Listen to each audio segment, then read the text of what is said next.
Vamos passar a leitura, então, dos dois textos, por favor.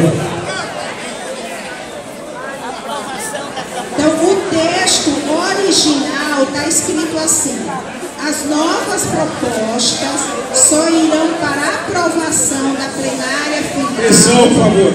Por favor, silêncio para vocês entenderem também, né? As novas propostas só irão para aprovação da plenária final se aprovadas por mais de 75% dos participantes daquele eixo temático. Todos vocês chegaram no consenso, nós vamos fazer a leitura proposta por vocês que chegaram no consenso, ok? As novas propostas só irão para aprovação da plenária final se aprovadas por 50% mais um dos participantes daquele eixo temático.